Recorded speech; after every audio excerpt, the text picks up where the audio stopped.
kenapa kami orang Kristen itu menuhankan Yesus. Itu aja sih yang ditanyakan tadi sama saya. Ya, oke, hati-hati. Oke. Jadi kita bahas itu ya. Boleh, silakan. Itu makanya saya katakan tadi ketika Yesus di kayu salib, tabir bait suci itu terbelah dua. Kain yang harus untuk itu loh, darah yang dipercikan di kain itu terbelah dua. Artinya apa? Sudah selesai, tidak perlu lagi seperti itu. Itulah sampai sekarang kami umat Kristen tidak melakukan korban sembelihan lagi, tetapi bangsa Israel masih melakukan itu karena mereka masih menunggu Mesias. Mereka tidak percaya akan Yesus itu sendiri, seperti itu. Ya, lanjut. Iya, baik. Ini sebenarnya materi ini memang sudah lama sih Bang. Saya ingin tahu ini kenapa Kristen ikut-ikutan nunggu Mesias. Apa hubungannya sebenarnya Mesias ini? Ketika Yahudi dijanji oleh Tuhan mereka untuk didatangkan Mesias kepada Yahudi Bani Israel, ini kenapa Kristen ikut latah, ikut Mesias? Bang, Kristen pernah dijanji Bang. Maksudnya Kristen mula-mula itu kan Roma, Yunani gitu loh. Iya betul. Ini yang dijanji Mesias adalah Bani Israel. Kenapa Roma ikut-ikutan nunggu Mesias? Memang ada janji Tuhan kepada Roma dan Yunani? Maksudnya gimana? Mesias itu kan dijanjikan kepada umat Israel Bang. Iya betul. Umat Israel tok yang dijanjikan Mesias. Tapi kenapa kok tiba-tiba orang Yahudi, orang Roma, dalam hal ini Kristen mula-mula, ikut-ikutan menunggu Mesias? Emang ada janji Tuhan kepada orang Roma gitu, akan mendatangkan Mesias? Kami umat Kristen tidak menunggu Mesias lagi, karena Mesias itu sudah ada kan, yang disalibkan itulah Mesias. Ya, itu dia maksudku. Kenapa kemudian orang-orang Kristen ini kok merasa Yesus itu diutus untuk orang Roma Yunani?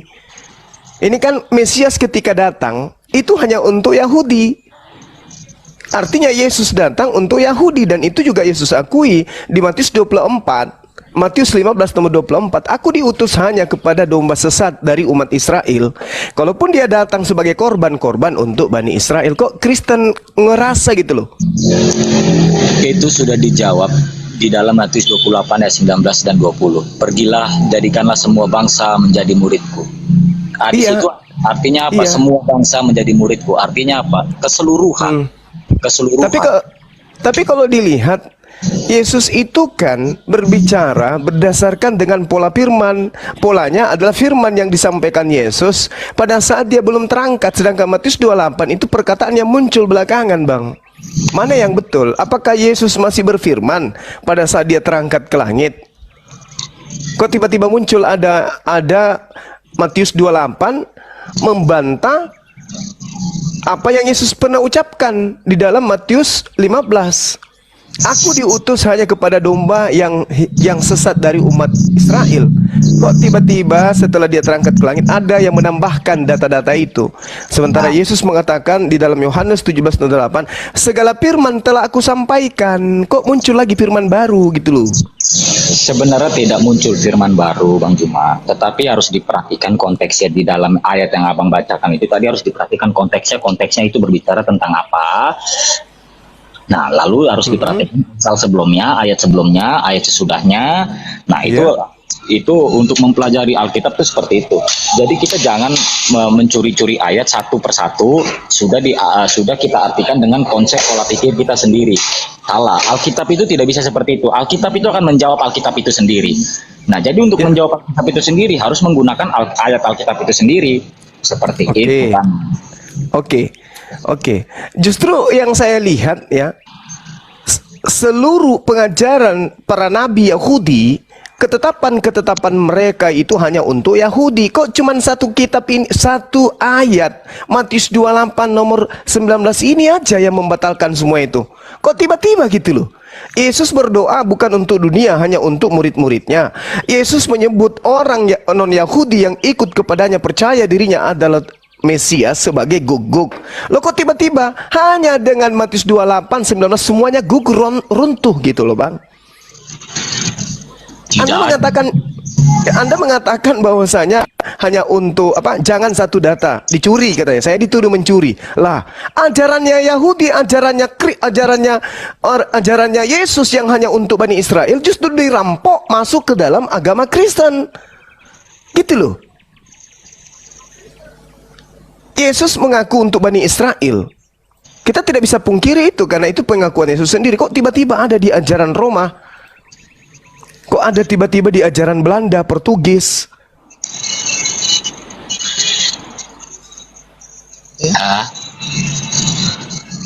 Silakan, Bang.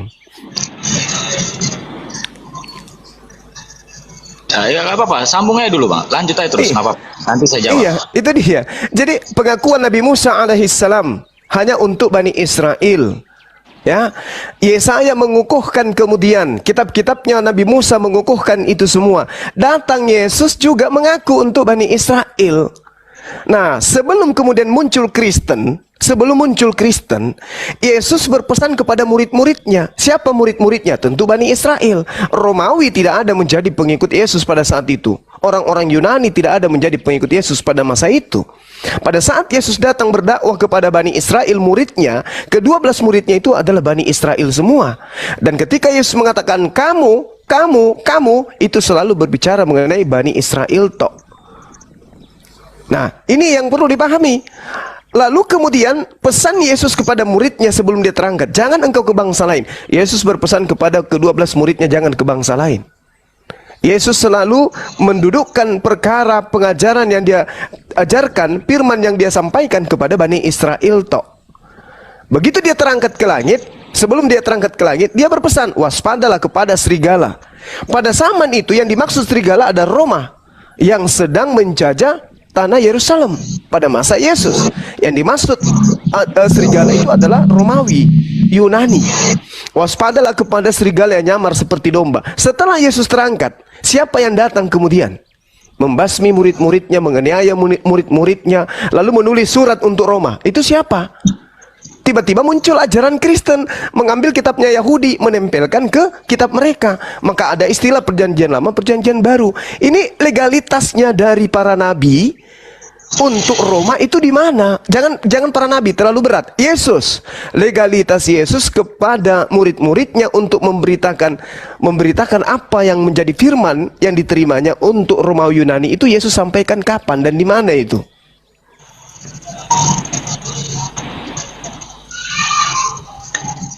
Silakan Bang Armi. Iya, jadi begini, untuk kita memahami Yesus berkata seperti yang dikatakan Bang Juma tadi, dia hanya untuk domba-domba Israel, itu salah besar ya. Karena apa? Kedatangan Yesus ke dunia ini untuk menghapus dosa manusia. Yang namanya dosa manusia itu bukan hanya bangsa Israel saja. Kenapa saya katakan seperti itu? Nah, harus kita lihat flashback nubuatan tentang Yesus sebelum dia datang ke dunia. Salah satu contohnya, ketika Adam dan Hawa ketika dia pertama kali jatuh dalam dosa dan dia tahu dia telanjang, ya, apa yang dilakukan oleh Allah? Ya, saat itu Allah langsung menyembelih hewan dan mengambil kulitnya untuk menjadikan baju untuk kain untuk Adam dan Hawa. Itu adalah nubuatan tentang Yesus Kristus, ya. Nubuatan tentang Yesus Kristus. Nah, jadi kaitannya adalah sama dengan Adam dan Yesus. Oleh karena dosa, satu orang itu dilakukan oleh Adam, semua manusia berdosa. Dan oleh karena satu orang lagi, Yesus, semua dosa diampuni. Jadi konteksnya itu tidak bisa dipisahkan antara Israel dan seluruh umat manusia. Karena memang tujuan Yesus datang itu untuk menyelamatkan umat manusia dari dosa. Jadi tidak bisa dikatakan hanya untuk umat Israel, tidak ada. Kalau diperhatikan dari konteks ayatnya, memang seakan-akan tertulis seperti itu. Tetapi kalau kita perhatikan lagi konteks ayatnya keseluruhan, tidak seperti itu. Ayat selanjutnya, ayat sesudahnya, pasal selanjutnya, pasal sesudahnya, itu harus kita perhatikan betul. Itu makanya saya katakan Alkitab itu tidak bisa dibaca seperti itu. Untuk menjawab Alkitab itu harus menggunakan Alkitab. Alkitab itu menjawab Alkitab itu sendiri, back to the Bible. Begitu. Jadi kita tidak bisa langsung mengambil kesimpulan menggunakan pola pikir kita. Alkitab tidak bisa seperti itu. Kalau kita baca buku tafsiran-tafsiran Alkitab itu sendiri pun harus kembali lagi ke Alkitab. Tafsiran berkata seperti ini. Nah, tetapi harus kita lagi lihat ke Alkitab itu sendiri. Kita tidak bisa langsung percaya akan tafsiran-tafsiran meskipun yang menafsirkan pendeta terkenal sekalipun, tidak bisa kita langsung percaya. Karena apa? Harus kembali lagi ke Alkitab. Nah, untuk kedatangan Yesus, salah satu contoh bukti nubuatannya adalah ketika Musa mendirikan tiang, lalu yang tiang di atas tiang itu ada ular. Nah, Musa berkata, siapa yang memandang ular itu, sekali-kali pun dia tidak akan mati. Nah, itu juga nubuatan tentang Kristus, ya. Jadi semua itu nubuatan tentang Kristus di Perjanjian Lama dan Perjanjian Baru. Begitu, Bang Juma. Jadi kita tidak bisa langsung mengambil kesimpulan Yesus itu datang hanya untuk bangsa Israel. Tidak ada ayat yang menjelaskan secara rinci seperti itu. Dan kalaupun ada ayat yang berkata seperti itu, harus kita perhatikan konteksnya. Kenapa keluar ayat seperti itu? Lihat judulnya apa, lihat pasal selanjutnya apa, pasal sebelumnya apa, ayat sesudahnya apa, ayat sebelumnya apa. Itu jelas. Terima kasih. Iya. Jadi sebagai seorang Kristen, bolehlah bicara dengan gagah berani seperti itu. Kitab ini dan dalam kitab Musa menceritakan di dalam ini, di dalam, boleh. Di internal Kristen, di depan umat Islam boleh. Tapi di depan yang punya kitab, jangankan saudara penulis kitab saudara, Lukas, Markus, Matius, dan penulis kitab Yohanes, kitab Wahyu, kisah para rasul, dan juga surah-surah Paulus. Paulus itu sendiri tidak pernah kemudian mengatakan itu kepada orang Yahudi. Tidak berani mereka mengganggu ajarannya orang. Ini Kristen mengambil, ada di dalam kitab Taurat, ada di dalam gini. Loh, itu di internalnya Kristen. Bolehlah jagoan di depan umat Islam. Tapi yang punya kita berani enggak Kristen mengatakan seperti itu kepada Yahudi hari ini? Berani enggak bahwa yang ada di dalam Tauratmu itu yang kau sebut Hasem, yang kau sebut Adonai, Yod-Heh-Vav-Heh, itu sudah nuzul menjadi manusia bernama Yesus? Berani enggak orang Kristen mengatakan seperti itu? Sementara yang disebut Yesus dalam kitab tafsir mereka Talmud adalah anak haram, hasil zina, Maria dengan pantera yang direbus di dalam neraka, dalam tinja yang mendidih. Bisa enggak Kristen kemudian duduk bersama bercerita tentang itu? Enggak mungkin bisa, Bang. Sudah 2000 tahun Kristen itu tidak diakui sama yang empunya kitab. Oke lah kalau Anda mengatakan ada nubuatan, iya menurut Kristen. Tapi yang punya kitab, berani enggak kalian berdiskusi tentang itu? Contoh misalnya, di dalam kitab Kristen mengatakan begini, di Filipi 2, ini Filipi bukan untuk Yahudi loh ini. Filipi ini untuk orang Roma, orang-orang paganisme. Di Filipi 2 nomor 6 sampai nomor 8, saya bacakan kepada saudara. Yang walaupun dalam rupa Elohim, ini Tuhannya Yahudi. Tuhannya Yahudi yang dibawa-bawa, yang walaupun dalam rupa Elohim tidak menganggap kesetaraan dengan Elohim itu sebagai milik yang harus dipertahankan. Jadi Elohim Tuhannya para nabi tidak mengambil dalam keadaannya sebagai Tuhannya orang Yahudi, tidak menganggap kesetaraan dengan Elohim itu sendiri sebagai milik yang harus dipertahankan, melainkan, nah ini fitnah.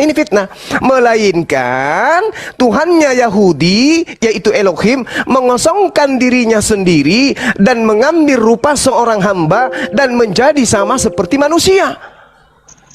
Ini cerita lelucon bagi orang Yahudi. Hasem, Elohim, tidak menganggap kesetaraan dengan Elohim sebagai milik yang harus dipertahankan oleh Elohim, melainkan Elohim mengosongkan dirinya sendiri dan Elohim mengambil rupa seorang hamba dan Elohim menjadi sama seperti manusia. Ini kalau orang Yahudi dengar ini ngakak. Kenapa?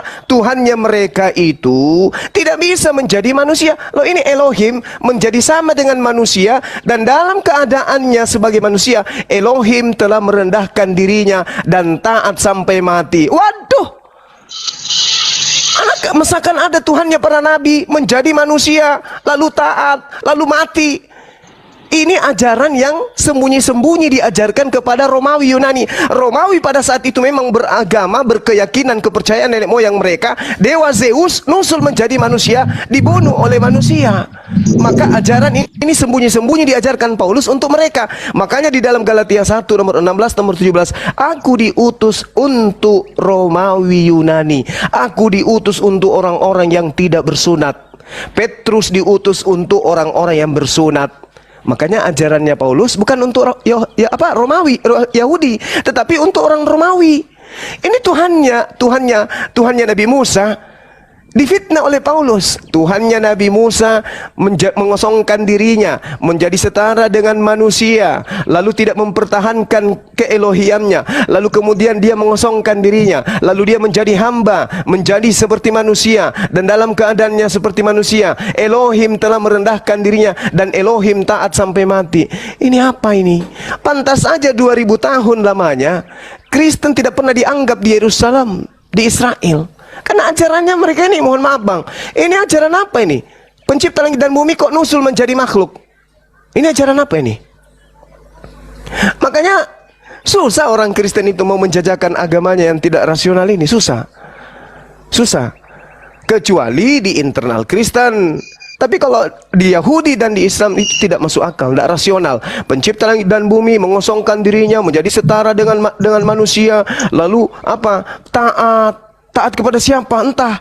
Padahal dia sudah menjadi manusia, merendahkan dirinya dan taat sampai mati, bahkan sampai mati di atas kayu salib. Belum lagi kalau dikatakan di dalam kitab saudara di Kolose 2 nomor 9, sebab dalam dialah berdiam secara jasmani seluruh kepenuhan keelohian. Wah, gimana ini? Elohim masuk ke dalam anak Maria, ke dalam jasadnya Maria, anaknya, lalu kemudian menjadi manusia, mati dia. Ini bang, ini yang harus dipertanggungjawabkan oleh orang Kristen. Kalau Kristen mengaku ajaran benar, gimana ceritanya? Kebenarannya di mana? Silakan. Boleh saya ngomong? Kalau silakan. Bang Juma mengatakan kami kaum Kristen mengambil di kitab kami itu kitab bangsa Yahudi, bangsa Israel. Lalu bagaimana dengan kalian? Al-Quran Kemenak. Al-Quran Kemenak itu jelas mengutip Alkitab. Kitab kami yang kalian anggap palsu, kitab kami yang kalian anggap sesat, kitab kami yang anggap kalian ubah-ubah, lalu kalian kutip jadi Al-Quran di Kemenak. Bagaimana dengan itu? Oke, saya bisa jawab? Ya, silakan. Oke, saya minta pertanggungjawaban saudara. Di Al-Quran mengambil kitabnya orang Yahudi itu yang mana? Yahudi aja kagak, apalagi Kristen. Kristen kan udah tahu itu bukan firman Tuhan. Yang mana di kitabnya orang Yahudi kami ambil? Kemenak mana yang mengambil kitabnya orang Yahudi, bang? Bukan ngambil ayat Alkitab maksud saya. Iya, mana Alkitab yang mana diambil oleh Al-Quran? Di Al-Quran Kemenak, bang, bisa dibuka di Al-Quran Kemenak, jelas di situ kok. Al-Quran Kemenak itu dengan Al-Quran saya sama. Yang mana, surah apa, ayat berapa, di situ tertulis kitabnya orang Yahudi. Silakan dibuka saja. Itu pernah dibahas sama ketua Kemenak. Alasan mereka mengambil ada di situ dijelaskan di kaki-kaki footnote-nya itu sebagai ayat ayat Alkitab. Nah, mana di mana bang? Di mana? Al-Quran itu tidak dituliskan dengan mengambil kitabnya orang Yahudi. Jangan Anda bawa berita-berita bohong, nggak bagus. Tidak, saya tidak bawa berita bohong, tapi itu muncul di YouTube. Pernah dibawa juga sama Sofiatul itu. Oh, apalagi Sofiatul. Apa sih yang tidak dihujat kalau Sofiatul? Sekarang fakta kita lihat. Faktanya, di mana Al-Quran yang ada hari ini itu mengambil data-data dari kitabnya orang Yahudi.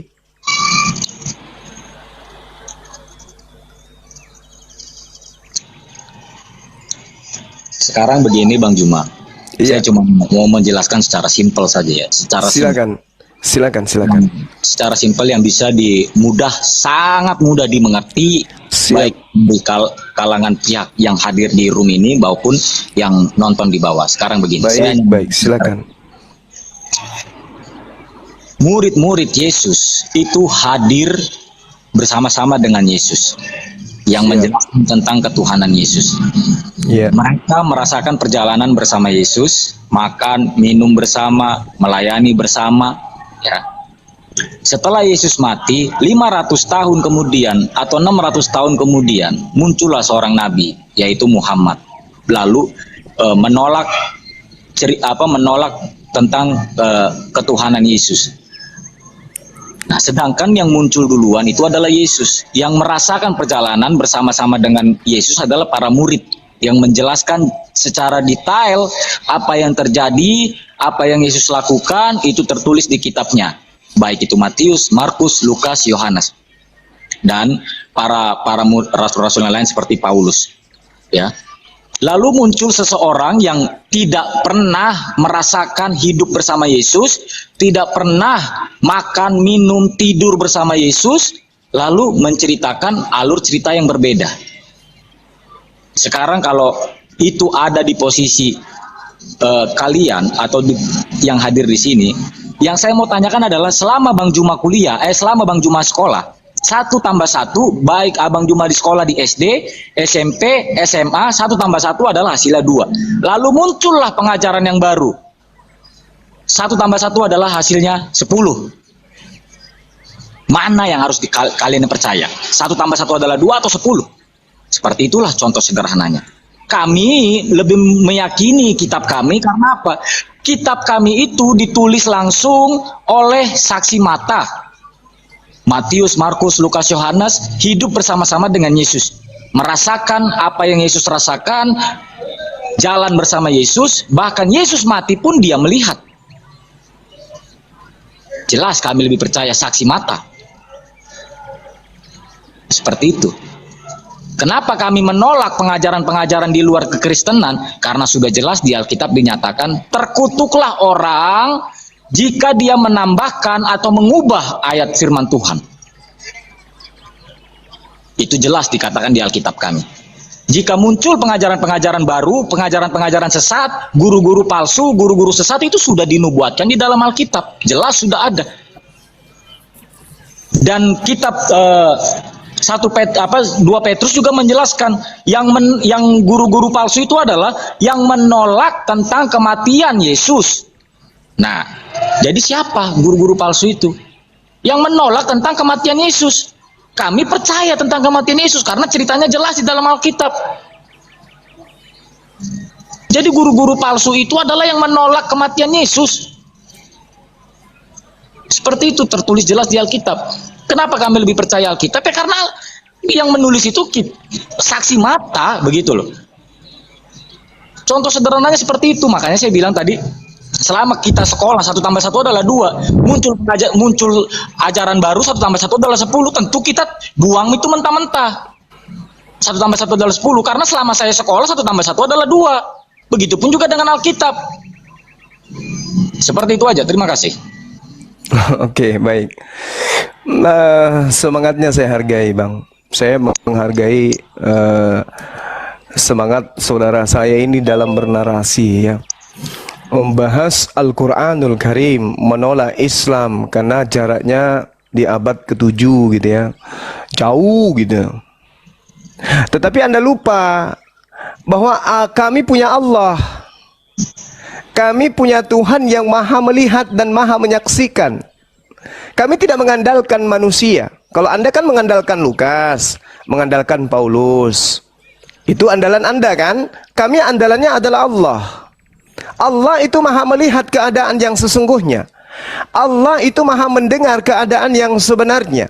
Makanya di Al-Quran dikatakan, wa iz qalallahu ya Isa bin Maryam a anta qulta linnas, wahai Isa, wahai nabiku yang kuutus kepada Bani Israel, adakah engkau mengajarkan kepada Kristen menyembah dirimu selain aku?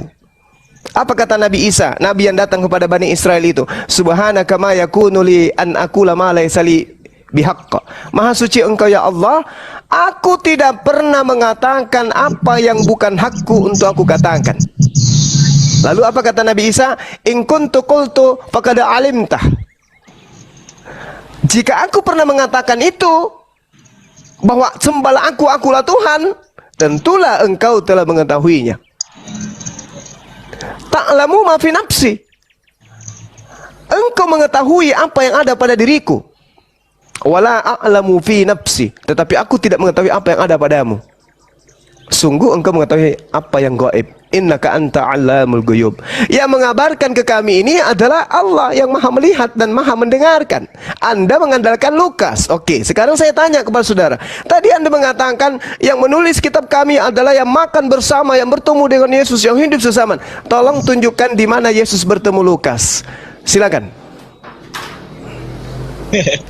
Kenapa yang Anda bawa hanya Lukas? Kenapa tidak yang lain?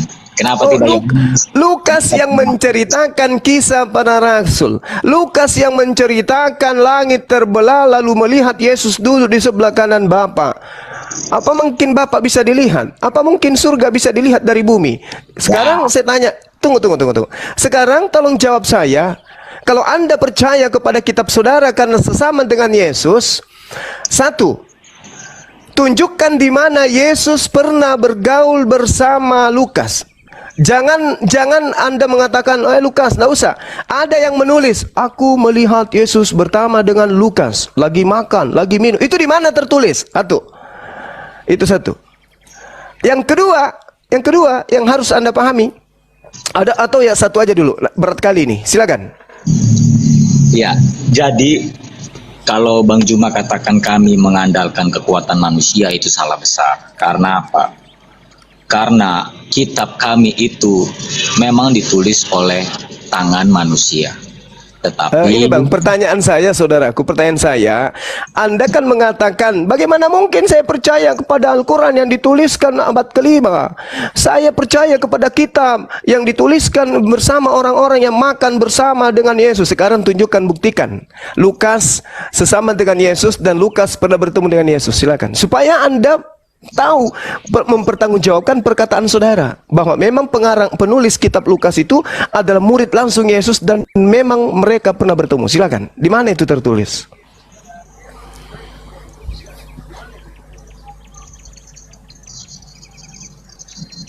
ya, sebentar ya.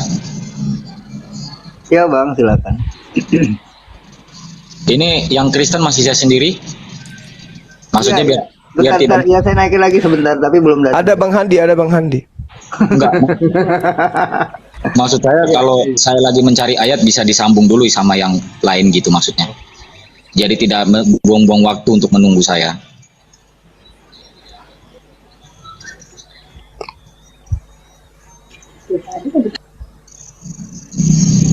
Ya, kalau dilihat dari sejarah memang Lukas itu dia tidak termasuk ke-12 murid. Karena apa? Lukas itu dijadikan murid untuk menggantikan Yudas Iskariot.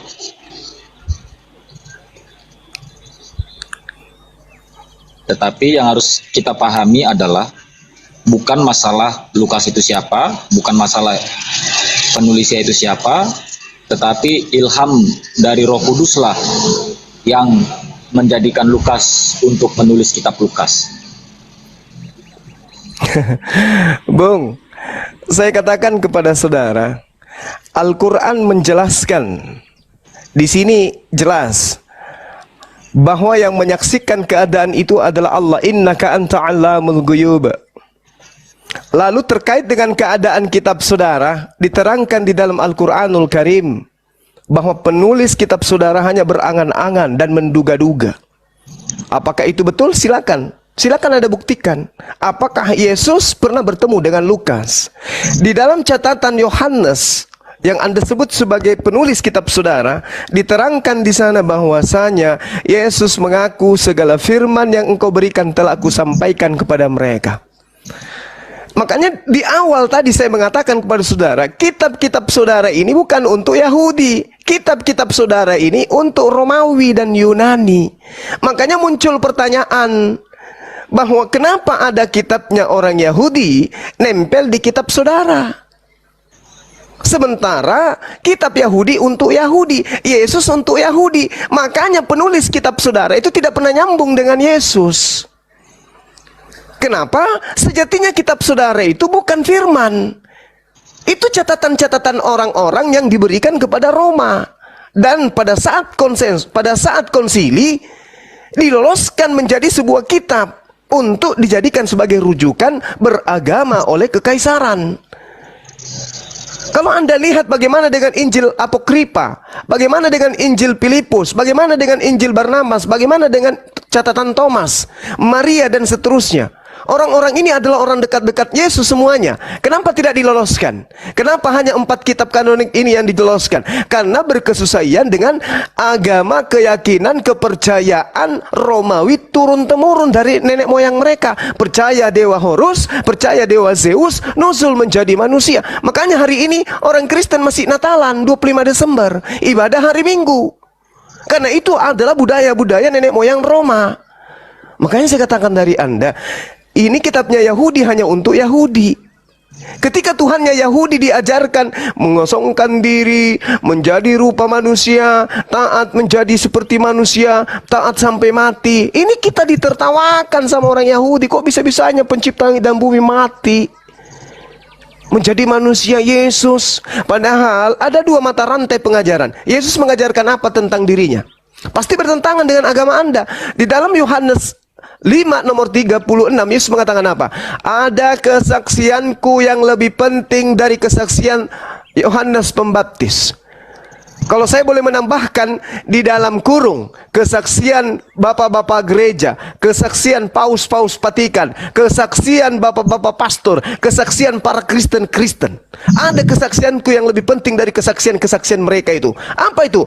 Bahwa pekerjaan-pekerjaan yang aku lakukan, pekerjaan yang diperintahkan Bapa untuk aku lakukan, pekerjaan itulah yang aku kerjakan hari ini. Dan pekerjaan itu yang bersaksi tentang aku, bahwa Bapa yang telah mengutus aku.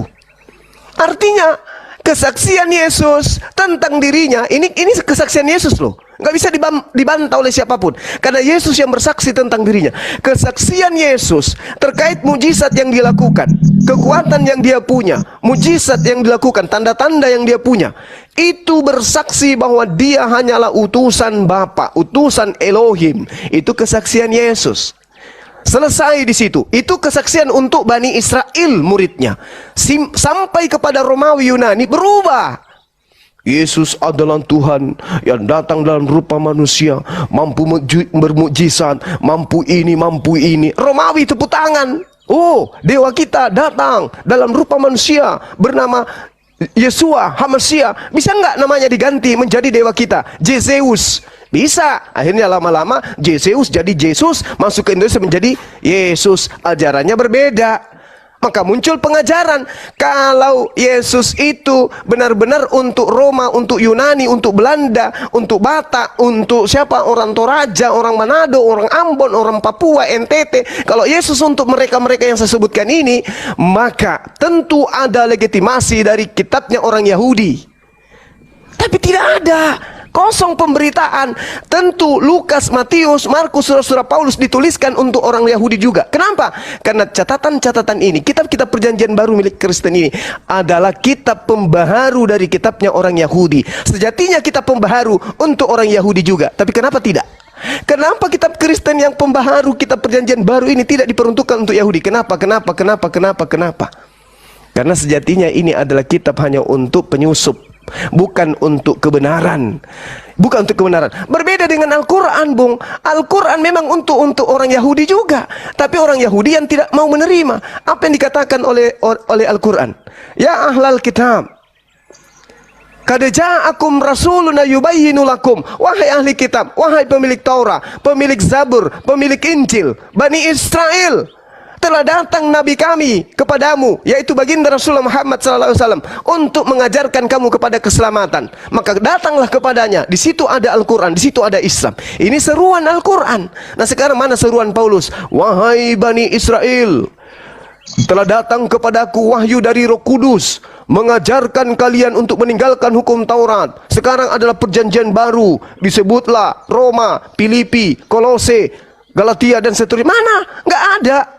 Atau Lukas, wahai Bani Israel. Tidak ada. Yang ada untuk Lukas, Theophilus yang mulia.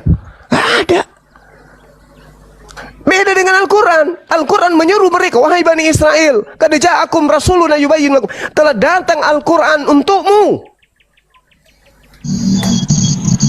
Mau mereka percaya, terserah. Tidak percaya, terserah. La ikrah fid-din. Nah sekarang mana tulisan Paulus untuk mereka Bani Israel? Tidak ada. Semua tulisan Paulus hanya untuk penguasa kala itu. Siapa itu? Roma. Roma memiliki persenjataan lengkap. Dia adalah berbentuk kekaisaran. Dengan kekuatannya kemudian dia memproklamirkan agama yang mereka resmikan pada abad ketiga, yaitu agama Katolik. Dia resmikan agama itu, kemudian semua daerah jajahannya harus menjadi Katolik, harus menjadi Kristen. Sampai ke Belanda, Belanda masuk ke Indonesia, Portugis masuk ke Indonesia, harus menjadi Kristen, harus menjadi Katolik. Padahal orang Yahudi dengan kitabnya tenang-tenang saja, bos. Kenapa? Tidak ada perintah di dalam kitabnya orang Yahudi untuk diberitakan kepada seluruh makhluk. Layaknya ajaran Paulus dengan teman-temannya. Apa yang salah di sini sebenarnya? Siapa yang salah dan siapa yang kena tipu di sini sebenarnya, Bung? Ini PR untuk gereja, untuk Kristen sedunia. Silakan. Ya, saya jawab itu ya. Jadi kalau Bang Juma katakan seperti itu, kenapa Paulus tidak menyatakan kepada bangsa Yahudi begini dan segala tetek bengeknya? Itu salah besar. Justru apa? Justru ke-12 para murid itu ya, justru juga menceritakan kepada bangsa Yahudi ya. Oleh sebab itulah Alkitab mencatat ketika Petrus berbicara 5.000 orang bertobat. Ya. Ketika Petrus berbicara 5.000 orang bertobat. Lalu kenapa dikatakan Yesus itu menyatakan pergilah jadikanlah semua bangsa muridku? Itu dilakukan juga oleh para murid. Jadi ke-12 murid itu fokusnya tidak hanya ke bangsa Yahudi, karena bangsa Yahudi itu punya bagiannya masing-masing. Itu bangsa Yahudi itu Petrus ya. Jadi mereka itu berbagi tugas. Ya, berbagi tugas. Si murid-murid yang lain itu berbagi ke negara-negara lain, seperti Paulus juga sempat ke Arab ya. Baru murid-murid yang lain ya menjadi martir di sana, mati di negara lain, sampai ada yang ke India, sampai ada yang ke Asia ya. Itu menyatakan apa? Untuk menggenapi perintah Yesus ya, pergilah jadikanlah semua bangsa muridku. Karena yang untuk di bangsa Yahudi itu sudah ada bagiannya sendiri, yaitu Petrus. Jadi kalau menyatakan kenapa tidak disebarkan, hei bangsa Yahudi begini-beginilah, begini-begini. Tidak seperti itu cara kerjanya, saudara. Ya, tidak seperti itu. Karena sudah ada perintah, pergilah jadikanlah semua bangsa muridku. Dan setiap murid yang memegang perintah itu menjalankan tugasnya masing-masing. Paulus pergi ke negara lain, Yohanes pergi ke negara lain sampai akhirnya di Pulau Patmos. Thomas pergi ke negara lain sampai akhirnya dia mati di India. Untuk menjalankan perintah daripada Yesus itu. Untuk Yahudi itu sendiri sudah ada tugasnya masing, rasul yang lain. Jadi tidak bisa diberlakukan seperti perkataan Bang Juma seperti itu ya. Seperti itu aja dari saya. Terima kasih. Oke, saudara saya, kalau Anda membawa Petrus, Paulus sendiri yang mengatakan di dalam Galatia 2 nomor 8, Petrus diutus kepada umat yang bersunat. Berarti Petrus tidak diutus kepada orang Roma. Prajurit-prajurit Romawi adalah orang-orang yang tidak bersunat. Apalagi Romawi, apalagi sampai ke Roma.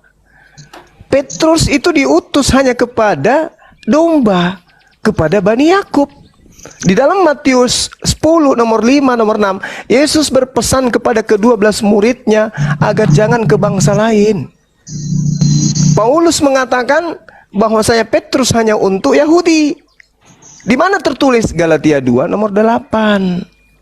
Bahkan Paulus sendiri mengatakan di data 14 tadi Galatia 2, orang yang hidup tidak bersunat itu adalah orang yang hidup secara kafir. Tidak mungkin murid-murid Yesus diutus kepada orang-orang kafir. Coba Anda bayangkan, seorang wanita Samaria tidak diwajibkan dia bersunat, tetapi Yesus menganggapnya guguk. Baca di dalam Matius 23, Matius 15, nomor 23, 24, 25. Seorang wanita datang, "Tuhan, tolong anakku sakit." Apa kata Yesus kepada muridnya? Sampaikan ke wanita itu, usir dia. Wanita itu diusir, tapi dia tidak mau pergi. Tetap aja dia ikuti Yesus dari belakang. Ini orang yang sesama dengan Yesus loh. Tetap aja ikut. "Tuhan, tolonglah, anak saya kasihan."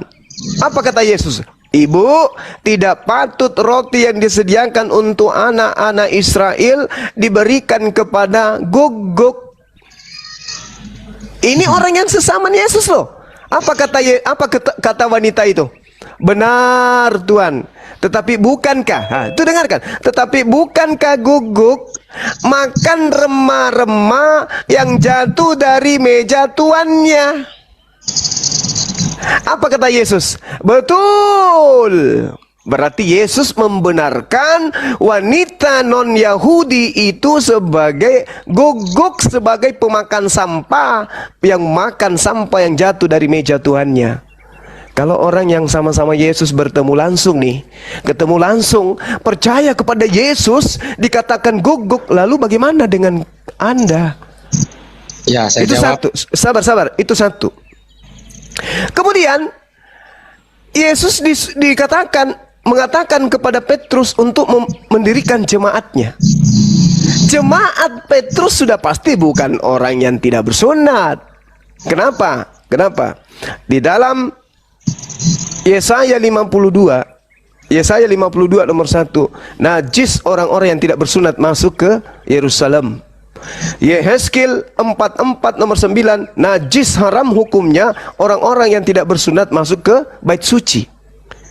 Jadi tidak mungkin jemaat yang didirikan Petrus adalah orang-orang Kristen, tidak mungkin. Jemaat Petrus itu adalah praktisi Torah. Mereka yang masuk ke rumah ibadahnya tidak makan babi, tidak guguk, tidak kemudian orang-orang yang bersunat kemudian masuk ke sana melepaskan sendalnya, melepaskan sepatunya, dan tidak melepaskan otaknya. Itu pasti.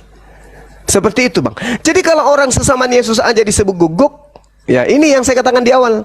Dari mana kemudian Anda mengatakan ajaran Anda benar? Kitabnya orang Yahudi hanya untuk orang Yahudi, Yesus hanya untuk orang Yahudi. Lalu Kristen ini dari mana? Silakan. Ya, jadi itulah suatu kelemahan pola pikir yang orang di luar kekristenan ya. Sangat lemah sekali. Kenapa saya katakan sangat lemah? Harus kita lihat ya. Konteks yang Bang Juma katakan seperti itu adalah konteks apa?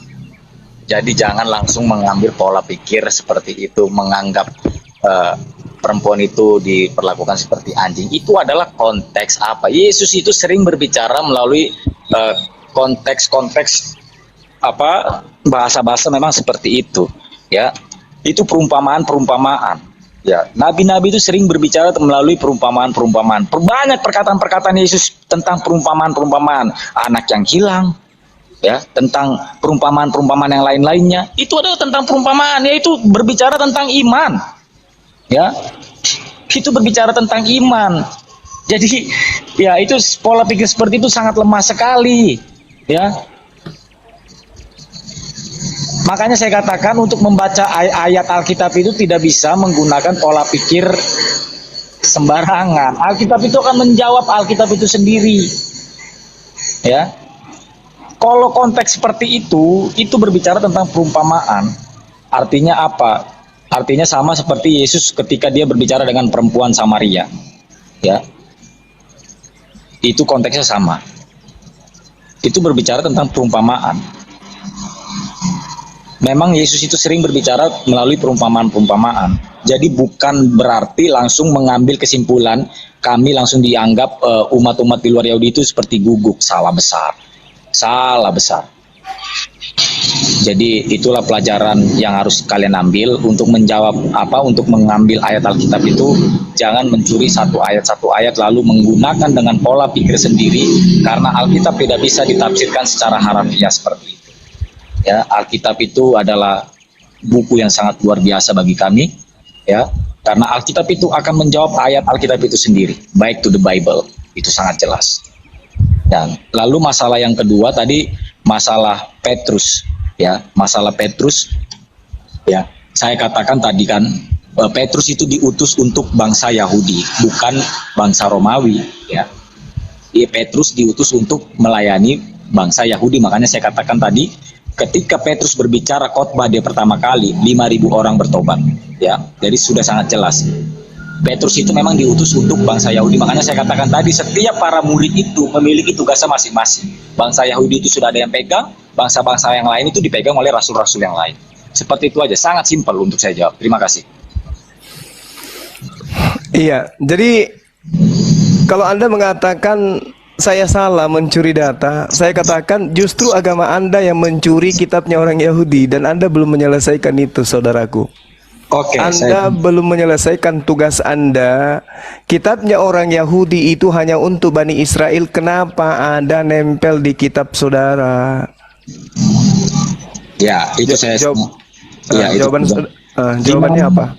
Di mana ada ayat kitab bangsa Yahudi itu hanya khusus bangsa Yahudi? Di mana? Tolong sebutkan datanya. Mazmur 147. Perhatikan konteksnya ya. Ya. Mazmur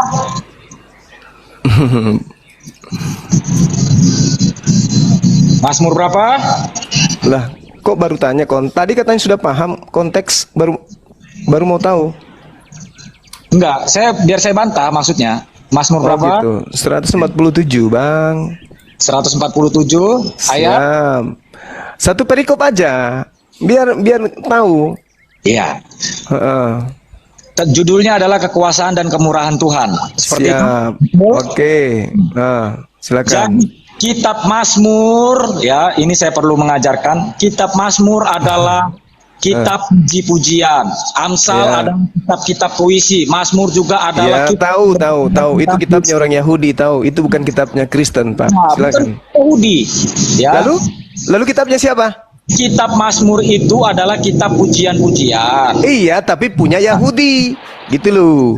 Maksud saya adalah harus diperhatikan kok mana ayat yang berbicara tentang kitab Yahudi itu tidak bisa diambil. Mana ayat? Iya, dengarkan. Saya ngajar Bapak, meskipun saudara saya ini pendeta, saya ngajarin Pak Pendeta sekarang. Di data 19-nya, dia memberitakan firman-Nya kepada Yakub, ketetapan-ketetapannya dan hukum-hukumnya kepada Israel. Dia tidak berbuat demikian kepada segala bangsa, dan hukum-hukumnya tidak mereka kenal. Romawi dan Yunani tidak termasuk di sini, Bang. Lalu hubungannya dengan Kristen apa? Hubungannya dengan pertanyaan Bang Juma tadi apa? Nah, ini saya katakan, kenapa di dalam agama Kristen ada kitabnya Yahudi? Oh, seperti itu. Lah iya, kok pura-pura nggak tahu, abang. Oke, kalau seperti itu, maka saya menjawabnya cukup simpel. Kenapa kami Kristen menggunakan Perjanjian Lama sebagai sebagai kitab kami? Karena apa?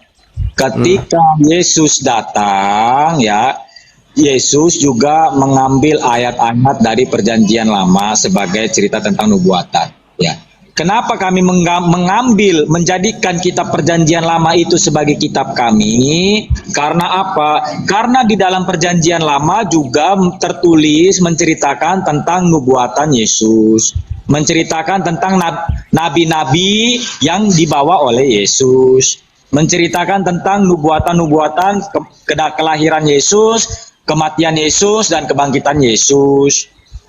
Lalu menceritakan juga tentang nubuatan akhir zaman yang tertulis juga di kitab Wahyu.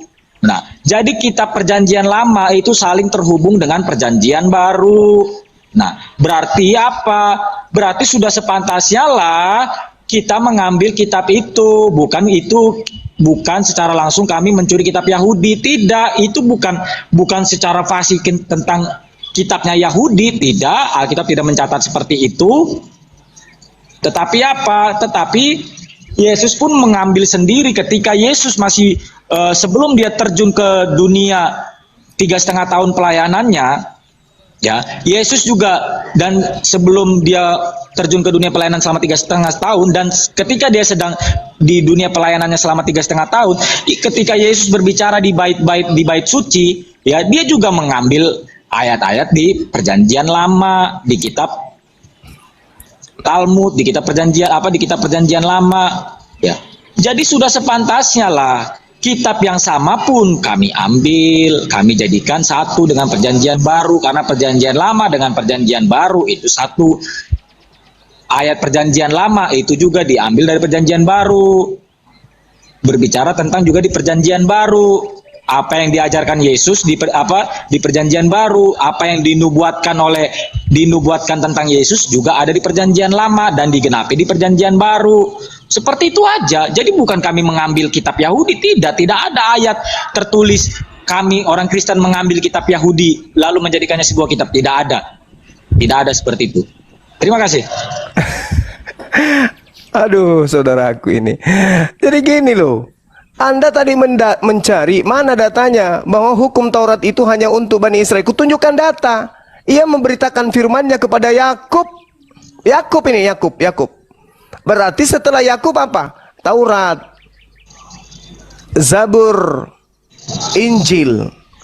Ia memberitakan firman-Nya kepada Yakub, ketetapan-ketetapannya dan hukum-hukumnya kepada Israel.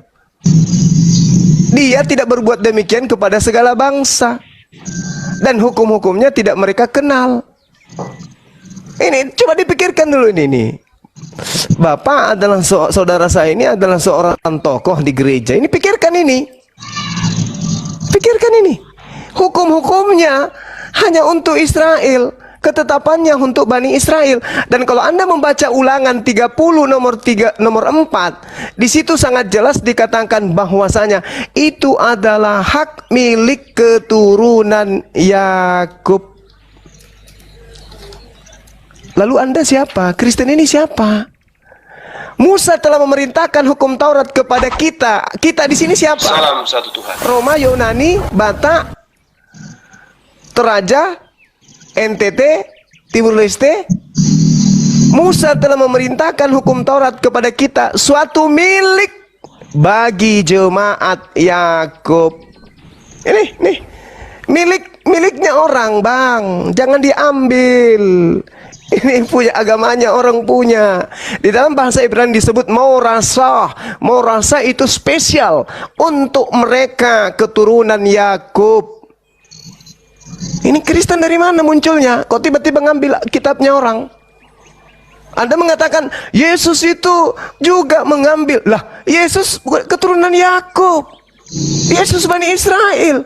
Ini memang dia datang untuk itu, menggenapi untuk itu. Penggenapannya untuk Israel. Kalau Anda mengatakan Yesus itu datang untuk menggenapi untuk Bani Israel, bukan menggenapi untuk Romawi, Yunani, bukan untuk Goyim. Makanya tadi wanita itu disebut Gogok. Anda mengatakan itu adalah majas, gaya bahasa, itu perumpamaan. Waduh, berarti Yesus mengumpamakan orang-orang di luar Yahudi, diumpamakan seperti Gogok.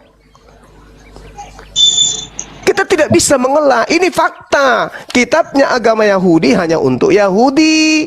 Yesus mengatakan, waspadalah kepada serigala. Siapa serigala pada zaman Yesus? Roma, Yunani, penjajah. Salah. Nah, lalu siapa yang dianggap serigala, Bang? Di mana Anda mengambil serigala itu dijadikan Romawi? Oke, baik. Saya kasih data ya. Yang disebut domba itu adalah Bani Yakub. Datanya Yeremia 23 nomor 2. Yeremia 23 nomor 8. Endingnya di mana? Endingnya di Yeremia 50 nomor 17. Apa yang dikatakan di sana? Yang disebut domba adalah Bani Yeremia 50:17 adalah Bani Yakub. Israel adalah seperti domba. Ini yang berserak kemudian diusir, dihukum oleh Allah, itu adalah domba-domba Israel. Yang disebut domba adalah Bani Israel. Anda bukan Bani Israel, Bung. Ya, lalu bagaimana dengan perkataan Yesus, aku adalah gembala yang baik, domba-dombaku mengenal suaraku. Ya, domba-domba maksudnya Bani Israel, murid-muridnya Bani Israel. Salah besar. Loh, tolong tunjukkan satu nama murid Yesus yang orang Roma, coba. Salah besar. Hah? Kok salah? Yang disebut domba itu Bani Yakub. Coba lihat ini. Saya bacakan data-datanya ya. Katakan ya, Anda meminta sebutkan pengikut Yesus dari orang Romawi. Ya. Jenderal Panglima apa itu Romawi Nikodemus. Dia mengikuti Yesus. Di mana? Di mana dia dikatakan bahwa Nikodemus itu adalah murid Yesus? Dia pengikut Yesus. Iya, saya katakan sebagai muridnya di mana? Yang menjadi pengikut itu adalah murid. Murid itu Iya. apa? Iya, saya katakan kepada saudara, Nikodemus di mana dikatakan Nikodemus di sana? Di mana sebagai murid Yesus itu di mana? Sedangkan Nikodemus itu adalah orang Yahudi, bukan orang Romawi. Yang ngajarin Anda siapa? Siapa yang mengajarin Anda Nikodemus itu orang Romawi siapa? Siapa bang? Dia itu adalah termasuk bagian daripada orang Farisi, Nikodemus itu. Bahkan dia dicatat sebagai pemimpin agama Yahudi dan termasuk kelompok daripada orang Farisi. Dia memang duta besar, tapi dia adalah orang Yahudi, bukan orang Romawi. Yang orang Romawi itu adalah Pilatus, itu orang Romawi. Tapi kalau Nikodemus itu orang Yahudi. Ayo, mana coba tunjukkan saya. Tidak ada, Bung. Jadi yang disebut domba itu adalah Bani Israel. Yesus datang hanya untuk Bani Israel. Domba-domba yang dimaksud Yesus adalah Bani Israel. Waspadalah kepada serigala. Serigala adalah negara penjajah Roma. Sampai hari ini loh. Klub bola Roma itu lambangnya serigala. Sampai hari ini. Anda harus tahu itu. Ya, Bani Israel adalah domba. Romawi penjajah waktu itu adalah serigala. Waspadalah kepada serigala yang nyamar seperti domba. Ini hadiah buat Anda, untuk Anda ajarkan kepada jemaat di gereja. Di dalam Matius 23 nomor 15, Yesus mengatakan kepada murid-muridnya, celakalah engkau wahai ahli Taurat, celakalah engkau wahai orang Farisi, celakalah engkau wahai orang munafik. Engkau menjelajahi daratan, engkau menyeberangi lautan, engkau mentobatkan orang menjadi pengikut agamamu. Setelah mereka bertaubat, engkau jadikan mereka sebagai orang neraka dan 2 kali lebih jahat daripada engkau sendiri. Satu-satunya orang Farisi yang keluar meninggalkan tanah Yerusalem, menyeberangi lautan, menjelajahi daratan, mendirikan agama, hanya Paulus. Apa agama yang didirikan oleh Paulus? Hari ini disebut Kristen. Jadi yang menggenapi nubuatan Yesus di dalam Matius 23 adalah Paulus. Apa agama yang didirikan Paulus? Baca Kisah Para Rasul 24 nomor 5. Paulus inilah adalah tokoh dari Nasrani. Kisah Para Rasul 24 nomor 5. Paulus adalah tokoh dari sekte Nasrani. Agama apa yang didirikan oleh Paulus? Nasrani. Apa itu? Kristen. Apa kata Yesus? Celakalah engkau, orang Farisi, ahli Taurat, orang munafik, kepada orang Yahudi ngaku Yahudi, kepada orang Roma ngaku Roma, kepada orang Yunani ngaku Yunani. Munafik. Menjelajahi daratan. Di mana dia menjelajahi daratan? Anda boleh baca di dalam Kisah Para Rasul 19 nomor 1. Menyeberangi lautan. Di mana dia menyeberangi lautan? Baca Kisah Para Rasul 27. Satu perikop Anda baca. Lalu mentobatkan orang. Dia mentobatkan, ada yang bernama Damaris, ada yang bernama Dionysius. Banyak orang ditobatkan oleh Paulus. Baca Kisah Para Rasul 17. Data 16 sampai 34. Endingnya baca di Matius 23 nomor 36. Apa itu? Bahwa penyesat antikristus yang mendirikan agama di luar Yahudi itu sesaman dengan Yesus. Baca Matius 23 nomor 36. Siapa orang ahli kitab? Orang Farisi yang mengaku orang Yahudi, mengaku orang Romawi, mengaku orang Yunani, orang munafik, menyeberangi lautan, menjelajahi daratan, mendirikan agama selain daripada agama Yahudi. Siapa orangnya dan apa nama agamanya? Itu hadiah buat Anda. Silakan. Ya, jadi ketika Anda berkata bahwa Yesus diutus hanya untuk bangsa Israel, ya, bangsa Israel, sedangkan bangsa Israel sendiri menolak mereka. Ya, itu yang harus Anda pahami terlebih dahulu. Sedangkan bangsa Yahudi saja menolak mereka. Lalu bagaimana Anda bisa berkata Yesus diutus hanya kepada bangsa Israel? Ya, itu yang harus Anda ketahui terlebih dahulu, Bang Juma. Nah, lalu yang kedua adalah tentang Yesus adalah gembala yang baik, ya. Gembala yang baik, tentu domba-domba akan mengenal suaranya, ya. Ya, kami ini adalah domba-dombanya. Kami adalah pengikut. Kami adalah anak. Ya, kami adalah anak daripada Yesus, anak Tuhan. Ya, anak raja. Orang Kristen itu dikatakan adalah anak Tuhan, adalah anak raja. Ya, kami adalah pengikut Kristus. Ya, sebagai pengikut akan mengenal suara gembalanya. Ya, sama seperti saya adalah seorang pendeta, juga pengikut jemaat saya pun tentu akan tahu pengajaran saya seperti apa, suara saya seperti apa. Ya, jadi Yesus itu tidak hanya diutus khusus untuk bangsa Israel, khusus bangsa Yahudi. Kenapa dia dikatakan kenapa dia datang di bangsa Yahudi? Karena dia untuk menggenapi nubuatan-nubuatan apa yang tertulis di dalam kitab Perjanjian Lama. Ya, itu yang harus Anda ketahui. Kenapa dia dilahirkan di Bethlehem? Untuk menggenapi semua perkataan-perkataan di Perjanjian Lama, bahwa dari keturunan Daud lah akan muncul seorang Mesias itu kan.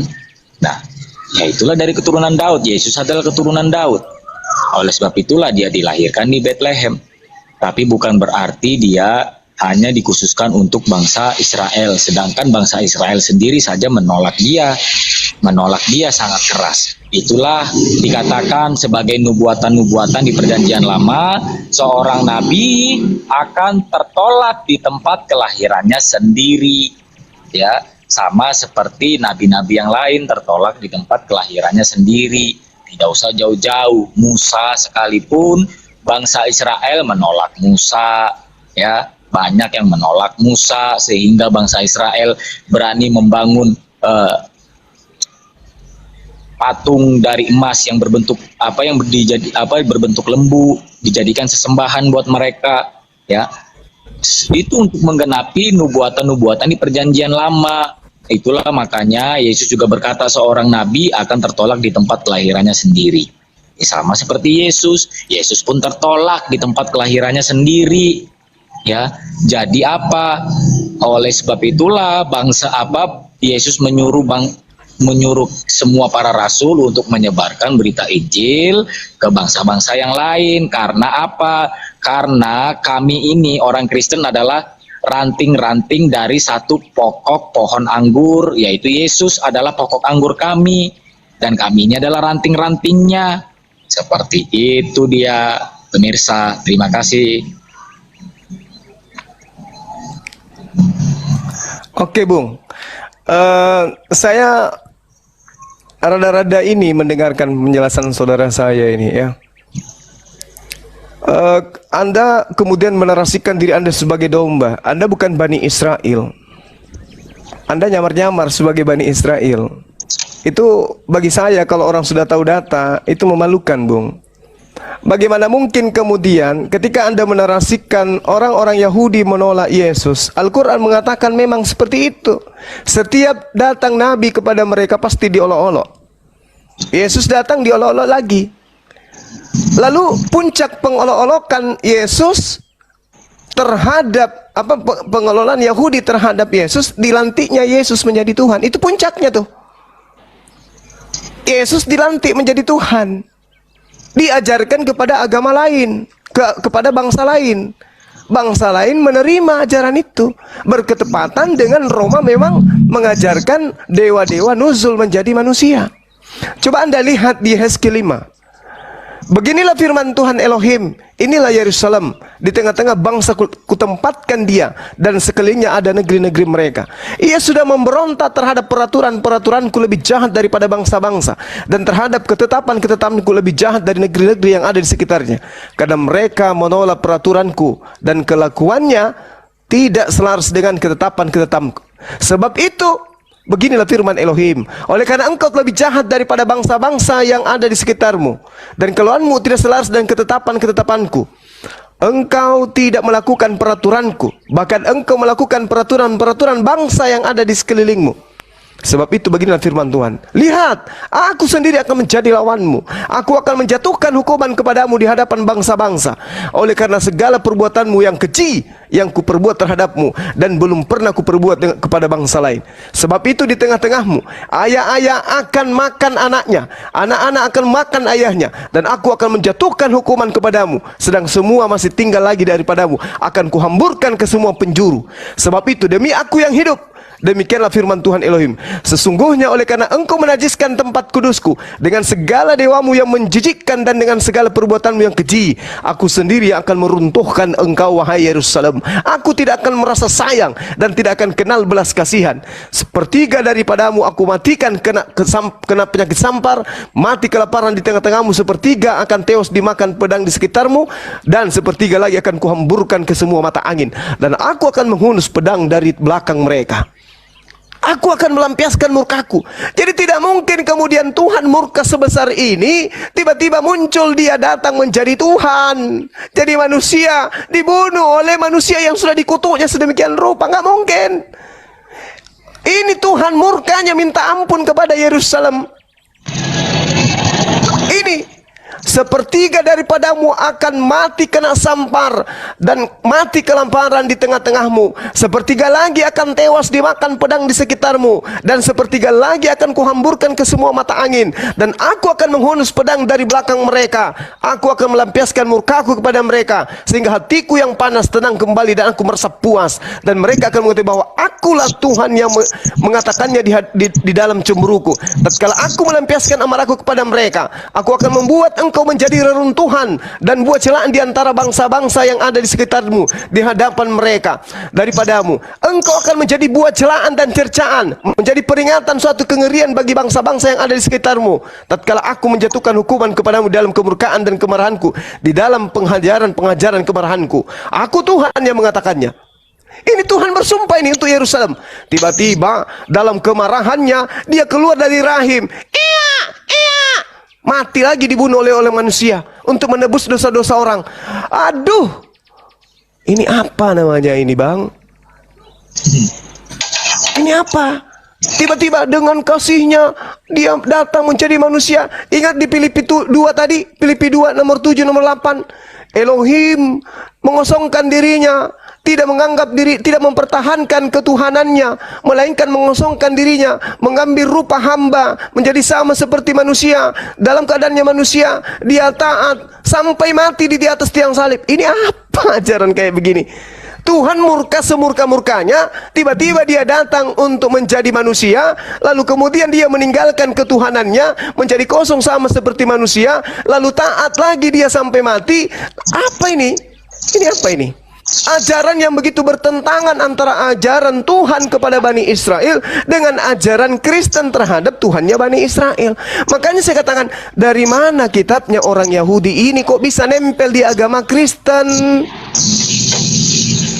Ini yang belum diselesaikan. Anda mengaku domba. Saya katakan, aduh, yang disebut domba itu adalah keturunan Yakub dari keempat istrinya yang dia poligami, melahirkan 12 anak. Al-Quran menarasikan itu. Yes, Allah memilih mereka. Walaqad ahazallahu mitsaqa bani Israil wa ba'atsna minhum 12 aqiban wa qala Allahu inni ma'akum. Allah memilih ke-12 Bani Israel sebagai bangsa yang diistimewakan.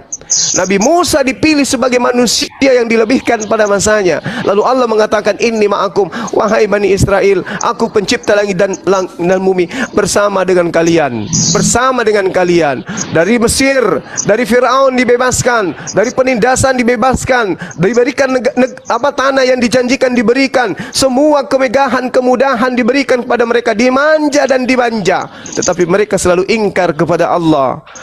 Lalu kemudian Allah murka. Di Al-Quran mereka dilaknat. Di kitab saudara, di kitab Yahudi yang Anda ambil, itu jelas di Hezkiel 5. Satu perikop, hujatan Allah, cacian Allah Elohim kepada Bani Israel itu lengkap selengkap-lengkapnya. Tiba-tiba muncul agama Kristen.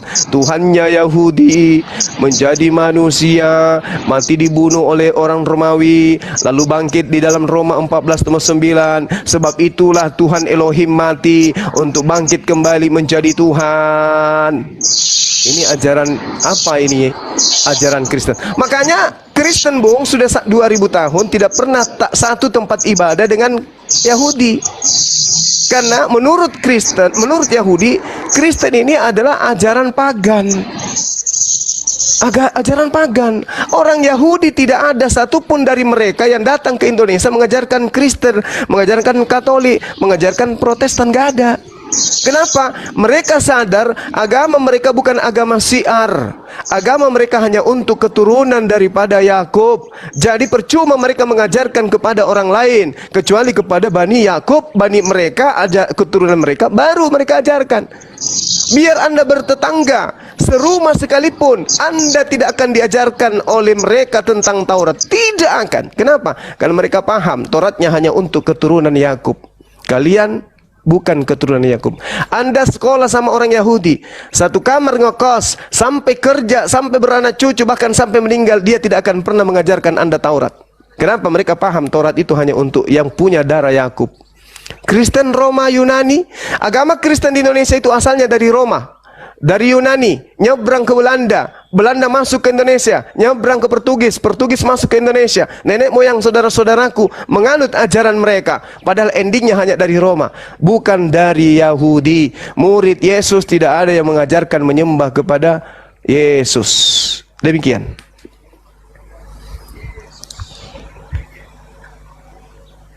Ya, Ya, silakan. Ya, Bang.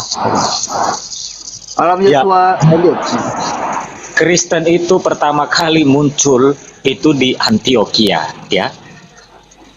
Ya, jadi yang harus dipahami itu adalah Kristen itu pertama kali muncul itu di Antioquia. Artinya apa? Kristen itu adalah pengikut Kristus. Jadi siapapun yang mengikut Kristus itu disebut Kristen, ya. Seperti itu aja simpelnya. Nah, lalu masalah dari yang dibawakan oleh saudara Bang Juma, dikatakan Tuhan Yesus begini, mati begini, kenapa pantas dituhankan? Ya, kok Tuhan Yesus itu dilantik? Siapa yang melantik? Tidak ada yang melantik Yesus sebagai Tuhan. Yesus, tetapi yang menyatakan Yesus sebagai Tuhan itu banyak ayatnya di Alkitab. Salah satu contohnya paling nyata adalah Thomas. Thomas ketika bertemu dengan para murid yang lain, sebelum aku mencucukkan jariku ke dalam tangannya dan ke lambungnya, aku sekali-kali pun tidak akan percaya. Lalu muncullah di situ Yesus. Langsung apa perkataan Thomas? Ya Tuhanku, ya Allahku.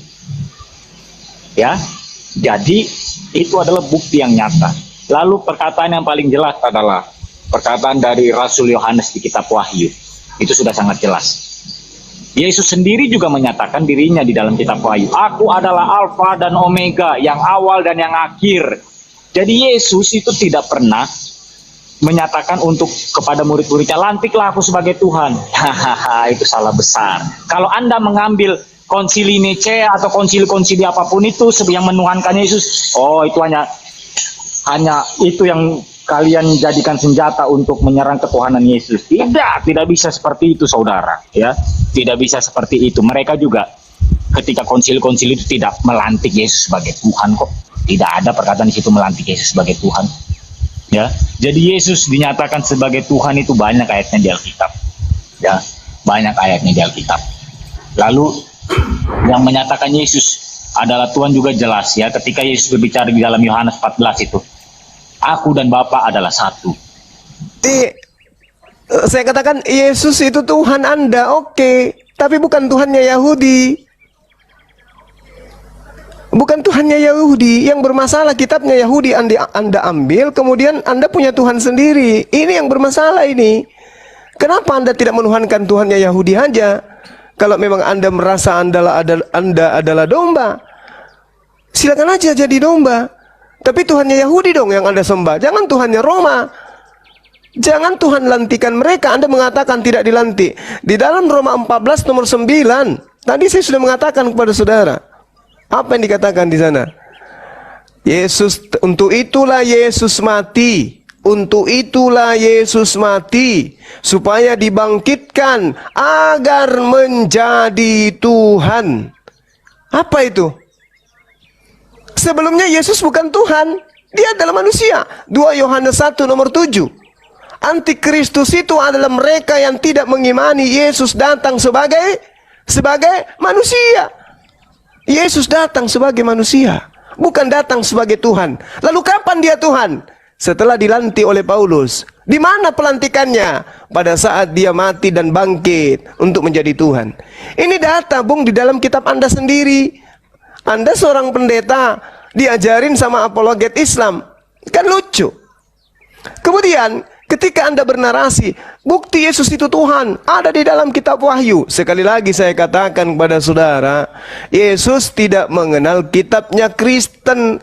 Yesus tidak pernah memberikan legitimasi. Jangankan Wahyu, Lukas aja, surah-surah Paulus saja tidak pernah dikenal oleh Yesus. Di dalam Markus kitab saudara, Markus 4 nomor 11, ya jelas, dikatakan apa di sana? Yesus memberitakan Injil Allah. Yesus loh yang memberitakan itu. Loh, kenapa kemudian yang diberitakan bukan Injil Allah? Justru yang diajarkan ini adalah apa? Yang diajarkan kemudian adalah Injil Wahyu, kitab Wahyu. Ini apa ini kitab Wahyu ini? Lalu kemudian ketika Anda memaksakan kemudian di dalam Wahyu 1 nomor 8, Alfa dan Omega. Alfa dan Omega itu artinya bukan awal dan akhir. Ayo belajar. Tadi saya sudah kasih PR hadiah di Matius 23 nomor 15. Di situ yang mendirikan agama Kristen adalah orang Farisi, orang celaka, orang terkutuk itu yang mengajarkan ajaran Kristen. Matius 23 nomor 15. Orang munafik. Itu oleh-oleh buat Anda. Oleh-oleh kedua, Alfa dan Omega. Alfa itu bukan artinya awal, Omega bukan artinya akhir. Alfa itu adalah abjad dari Yunani. Apa itu? Huruf A. Dan Omega itu adalah huruf Ya dalam abjad Yunani. Kalau Anda ingin mengatakan awal dan akhir, di dalam bahasa Yunani itu adalah arke kai telos, awal dan akhir. Tapi ternyata di Wahyu dalam original teksnya, itu di dalam kurung tertulisnya arke kai telos, bukan pernyataan daripada Markus. Ya, sekali lagi saya katakan bukan Yohanes yang menulis kitab Wahyu itu, tapi Markus. Nama lain daripada Markus adalah Yohanes. Kisah Para Rasul 12 nomor 12. Yohanes murid Yesus tidak mungkin sampai ke sana ke Pulau Patmos, nggak mungkin karena dilarang oleh Yesus, jangan ke bangsa lain. Jadi sekali lagi saya katakan Alfa dan Omega itu bukan awal dan akhir. Alfa itu adalah A, O itu adalah Ya, abjad terakhir dari bahasa Yunani, dari abjad Yunani. Kalau awal dan akhir bahasa Yunani adalah arke kai telos. Ya. Jadi Yesus itu adalah A dan O. Apa itu A dan O? AO. Yesus adalah AO. Apa itu AO? Enteh, nggak tahu, nggak ngerti. Cuman ditambahi arke kai telos. Yesus adalah alfa dan awal dan akhir.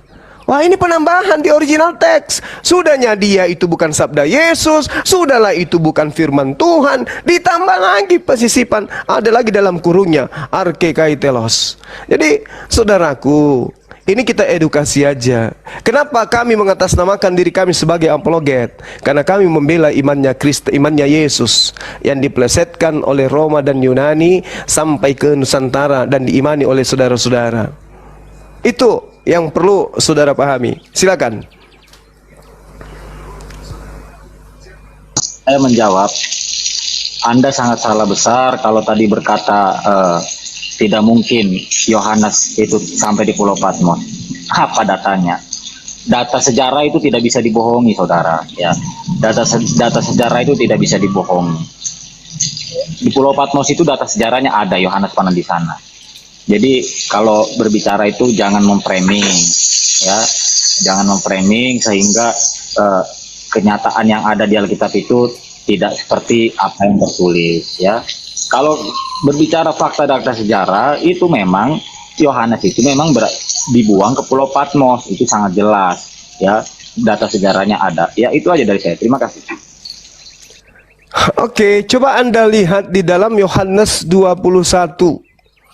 Data 24 sampai 25. Yohanes, murid Yesus yang menyatakan kesaksiannya kepada pengarang kitab Yohanes. Berarti penulis kitab Yohanes bukan Yohanes. Kalau Yohanes, kitab Yohanes bukan ditulis murid Yesus anak Nikodemus, apatah lagi kitab Wahyu. Itu loh cara belajarnya. Sejarah apa yang Anda ingin sajikan di sini? Bahwa murid Yesus bernama Yohanes sampai ke Pulau Patmos, mana? Tunjukkan sejarahnya. Paling catatan Bible. Tak ada itu, Bu, nggak ada. Makanya saya katakan kepada saudara, berat. Kenapa berat?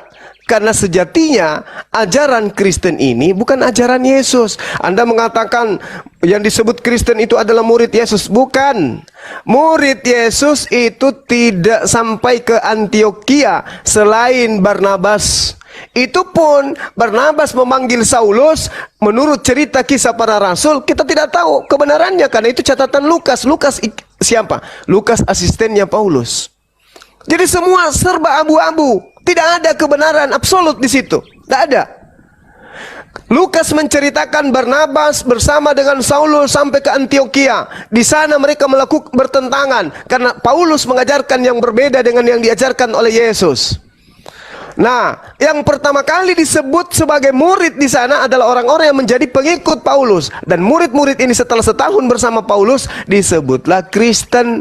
Jadi pertama kali disebut Kristen itu adalah murid-muridnya Paulus. Kenapa disebut Kristen? Karena Paulus mengajarkan tentang Yesus. Di dalam Lukas 21 nomor 8, waspadalah kepada penyesat, karena penyesat itu kemana-mana akan membawa namaku. Paulus sampai ke Roma, sampai ke Arab, sampai ke Antioquia, dan seterusnya membawa-bawa nama Yesus. Matius 24 nomor 26 dikatakan, waspadalah kepada pengajar palsu yang akan berkata bertemu dengan Mesias di padang gurun. Bertemu Mesias di dalam bilik. Siapa yang di gurun Damsik mengaku bertemu dengan Mesias? Paulus. Siapa yang di dalam bilik penjara mengaku bertemu dengan Yesus dengan menulis surat-surat? Paulus. Tergenapi semua. Siapa orang Farisi yang keluar dari Yerusalem menyeberangi lautan menjelajahi daratan? Paulus. Siapa yang berasal dari tokoh Nasrani? Paulus. Siapa yang ahli kitab? Paulus. Siapa orang Farisi? Paulus. Semuanya Paulus. Siapa yang menganiaya murid Yesus? Paulus. Ingat, di dalam Lukas 21, penyesat itu datang. Waspadalah. Dia akan mengajarkan, dia akan membawa namaku dan mengatakan akulah Tuhan. Akulah dia. Ego eimi. Siapa yang mengajarkan itu? Paulus. Siapa yang mengajarkan Yesus itu Tuhan? Paulus. Tetapi di dalam data 12-nya di Lukas 21 dikatakan begini. Namun sebelum penyesat itu datang, sebelum dia membawa namaku, sebelum dia nyamar-nyamar seperti domba sang serigala ini, lebih pertama dia menangkap kamu, menganiaya kamu, memenjarakan kamu. Nah, siapa pelakunya? Paulus. Satu lagi, di dalam Kejadian 49, ketika Yakub memanggil ke-12 anaknya, dikatakan satu-satu, dia ramalkan anaknya satu-satu, dia nubuatkan anaknya satu-satu, sampailah masanya ke Benyamin. Apa dikatakan oleh Yakub kepada Benyamin? Benyamin, keturunanmu kelak akan berlaku seperti serigala. Malam hari dia merampok, pagi hari dia membagi-bagikan. Nah, siapa keturunan daripada Benyamin? Ternyata Paulus di dalam Roma 1 nomor 11 dia katakan, aku adalah keturunan Benyamin, orang Farisi.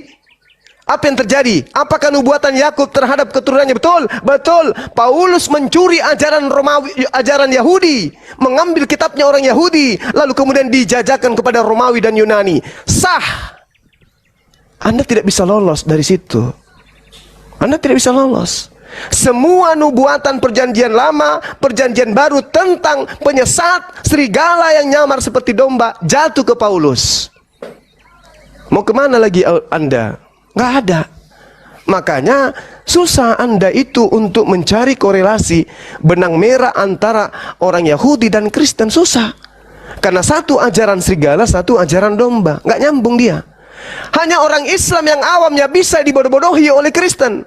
Kalau Islam yang paham apologet, yang mengerti tentang Bible, tidak akan mungkin dia menjadi murtad. Tidak akan mungkin, kecuali dia lagi dalam keadaan lapar atau dia dalam keadaan birahi dan tidak memiliki iman Islam. Itu, silakan. Mau bertanya sama Bang Zuma, sebenarnya yang dipermasalahkan selama hampir 2 jam nih ditekannya di mana, Bang Zuma? Oke, baik Bang, Singkat baik, aja. baik. Oke.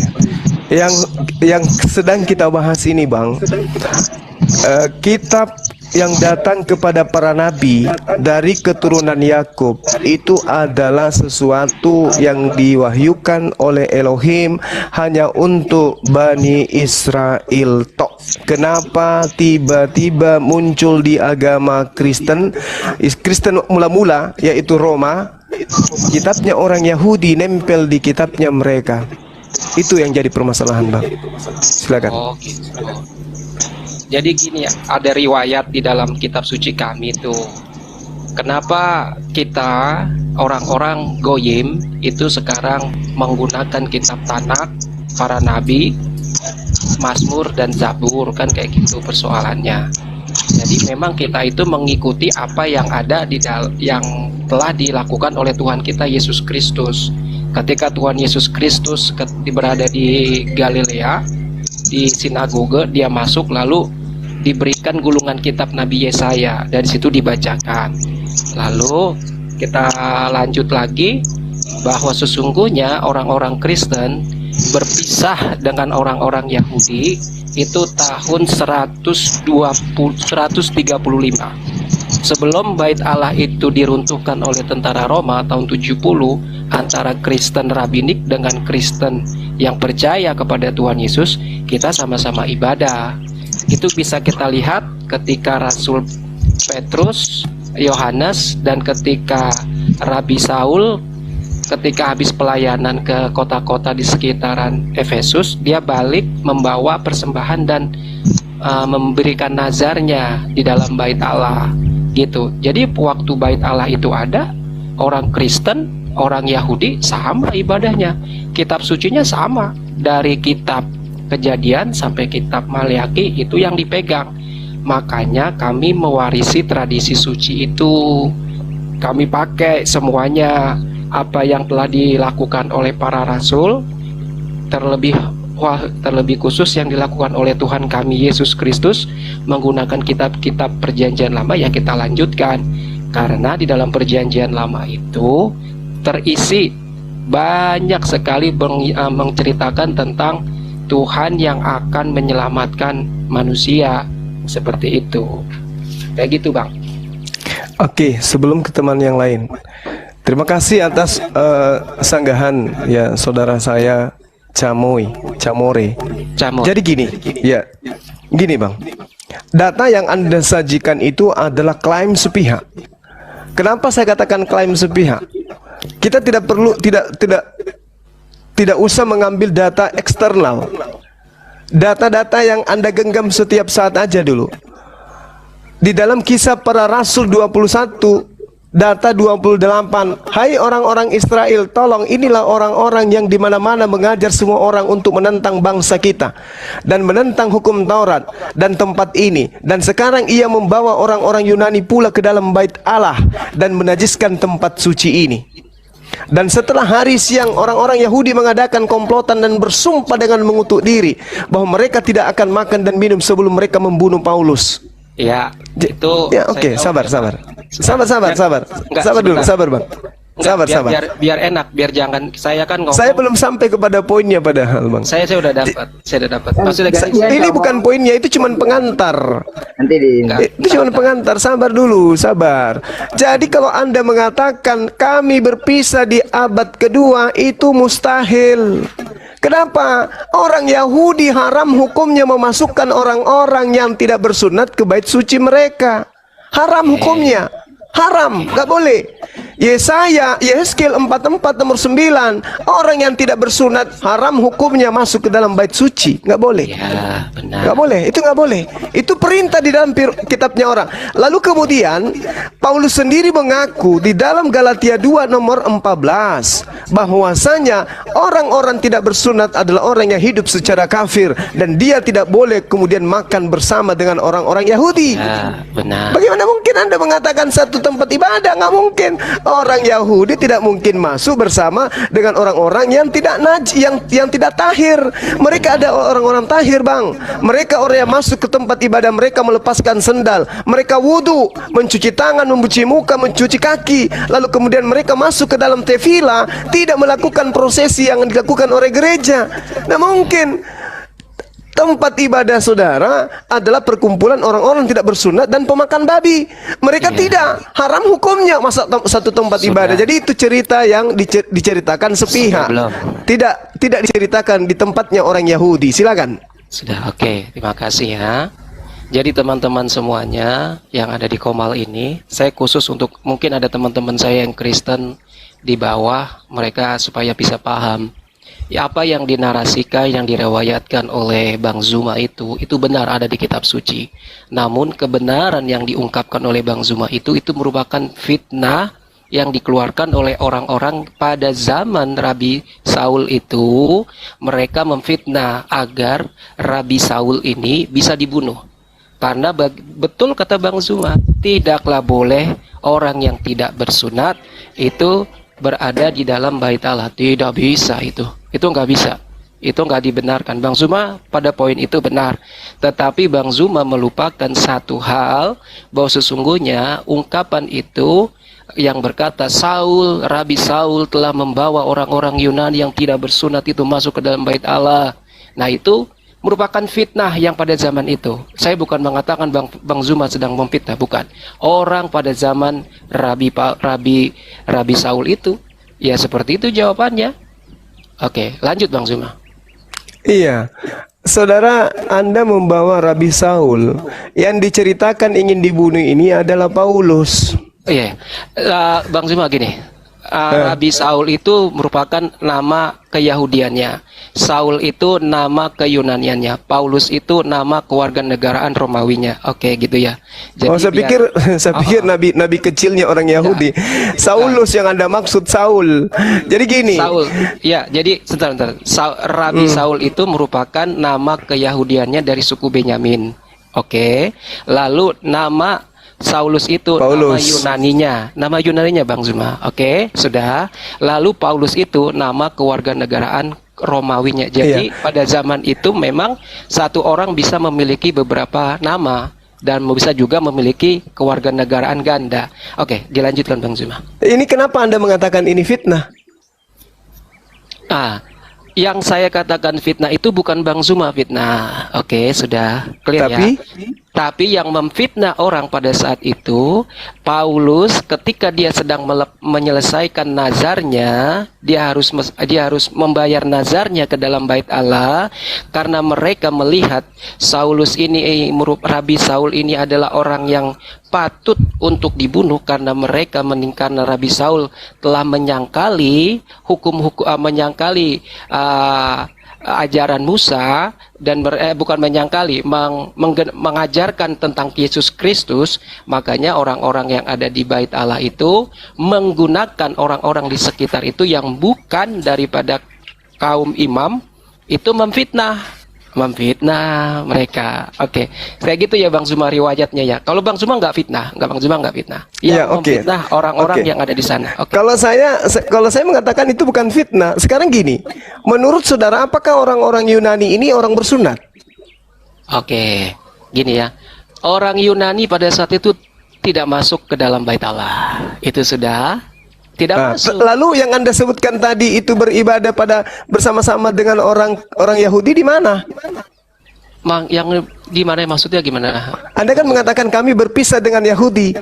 Oh, gini. Kapan? Jadi, satu tempat ibadahnya kapan? Tahun 1305 tahun 135 kekristenan Yahudi itu ada dua, Bang Zuma. Yahudi Rabinik, Yahudi Mesianik yang percaya kepada Yesus Kristus sebagai Tuhan dan Juru Selamat mereka.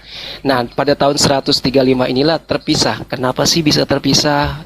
Kasih tahu saya dong, kan gitu. Jadi terpisahnya itu pada tahun 70, di mana tentara Romawi itu meratakan bait Allah. Orang-orang Kristen Yahudi Mesianik aja ya biar gampang. Yahudi Mesianik itu naik ke atas gunung. Seperti apa yang telah diajarkan oleh Tuhan Yesus ketika si pembinasa keji itu datang, naiklah engkau ke atas gunung, dan mereka mendengar akan hal itu. Nah, pada tahun 70 itu ketika bait Allah itu dihanguskan oleh tentara Romawi, orang-orang Yahudi Rabinik berkata kepada orang-orang Yahudi Mesianik, di mana sikap nasionalisme kamu? Lalu dijawab sama Yahudi Mesianik, ini sudah digenapkan, sudah diperkatakan oleh Tuhan kami Yesus Kristus, runtuhkanlah bait Allah itu, maka aku akan mendirikannya kembali pada hari yang ketiga.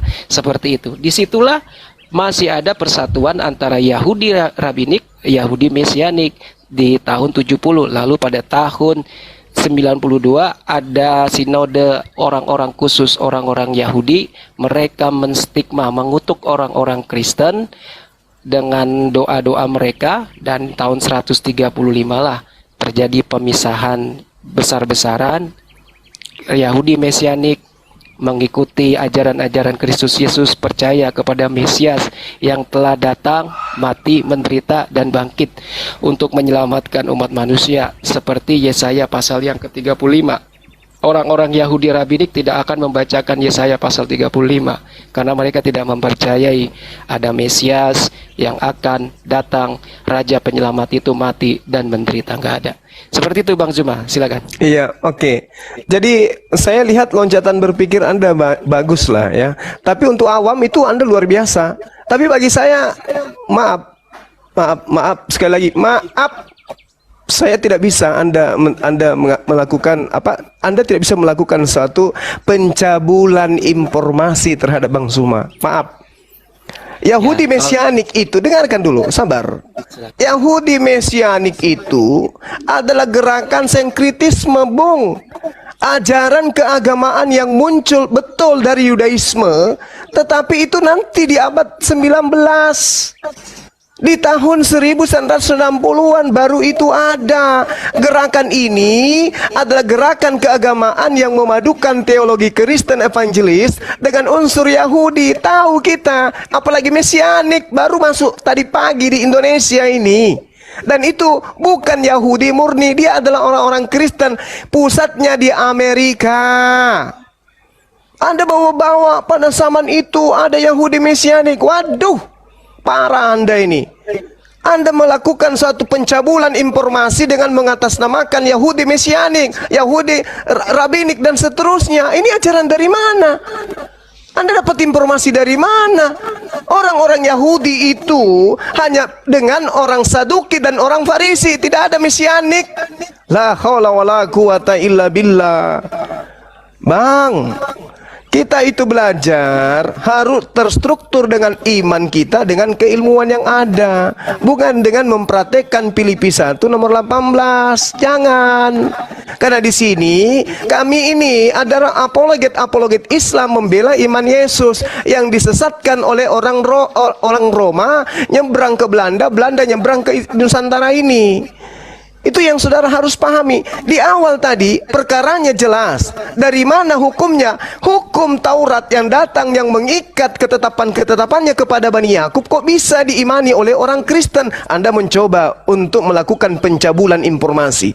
Oh, Yahudi Mesianik itu dulu menyatu. Kami menyatu di tahun 100, padahal itu tahun 1960-an. Anda nyebrang ke sana. Bung. Jadi sekali lagi saya katakan ya, kalau kita beriman, tolong supaya imannya itu bertumbuh. Bagaimana cara menumbuhkan iman? Dengan berilmu. Jangan cuma imani tok, mentang-mentang perpuluhan lancar, EGP, mati urusan belakangan, yang penting lancar. Jangan kayak begitu. Kenapa? Sudah. Hidup di dunia ini sementara, Bung. Sementara. Ya, sekarang coba Anda buktikan aja dulu.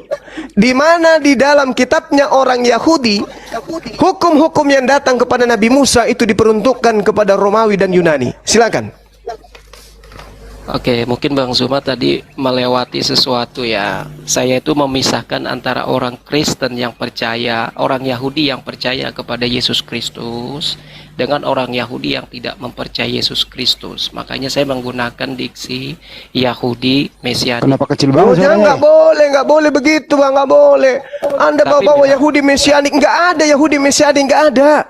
Pada zaman Yesus nggak ada Yahudi Mesianik. Jangan Anda buat-buat. Jangan. Ya, Jangan Anda kotori mulut Anda dengan sesuatu pemberitaan bohong, jangan. Anda belum kenal saya soalnya.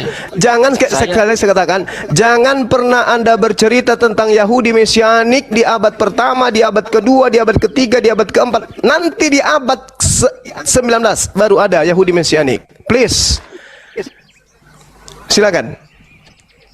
ini saya jadi bingung ngomongnya gimana ya. Saya tuh kan bilang gini, ada pada tahun abad pertama itu, tahun 70 dan berpisahnya orang Yahudi Kristen dengan Yahudi Rabinik.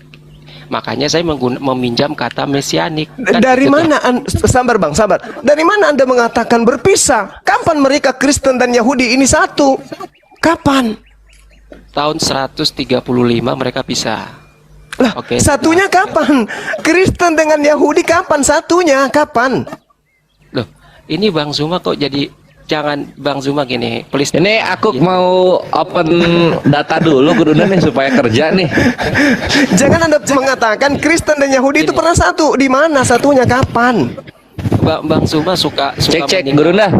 Bukan Bang, meninggalkan bukan Bang. sendiri. Kita harus memberikan edukasi kepada anak bangsa, Bang. Anda Ya, justru- punya agama, justru- agama siar, saya juga agama siar. Saya justru Kita ingin harus jujur menyikapi keberadaan dua Gini agama loh. di negara kita ini. Jangan pakai dusta di dalam mengajarkan agama. Jangan. Bang Zuma jangan lepasin tongkatnya. Kan tongkatnya tadi kan awalnya itu kan mengenai Cek Gurunda. bait Aku Allah. mau share screen. Ya, silakan. mengenai Dinda, mengenai Saulus yang beribadah di bait Allah dong. Iya. Iya dong. Tunggu. Nah, ini aku share data dulu dikit ya. My bre. Yahudi itu adalah orang yang murtad. Apa Paulus orang murtad? Jangan Anda katakan pengikut Paulus yang telah murtad ini masih juga bersatu dengan Yahudi. Jangan. Kita orang belajar, Bung. Saya belajar, Bung. Saya orang belajar. Saya orang belajar tentang kekristenan, sejarah kekristenan saya paham. Oke? Ini enaknya ada perempuan di sini nih. Bang Wan panggil Karifa dong biar seru. Dinda, ini Julius silakan. Dinda Julius. Siap. Nah, Ya, ini boleh, dari silakan. Los Silakan. Angeles Times ya. Ini beritanya tahun Laki-laki semua, 1989. lampu panas. Suara aku gimana, tenggelam ya? Nah, ini tahun Oke. Nah, ini Desember 27 1989. Jadi judulnya ini apa? Sidang Israeli, sidang orang-orang Israel menetapkan tentang Yahudi Mesianik. Nah, di sini dikatakan Yahudi Mesianik tidak serta-merta bisa mendapatkan kewarganegaraan Israel. Mahkamah Agung Israel telah menetapkan dan menyimpulkan bahwa iman mereka kepada Yesus, iman mereka kepada Yesus membuat mereka itu Kristen daripada Yahudi.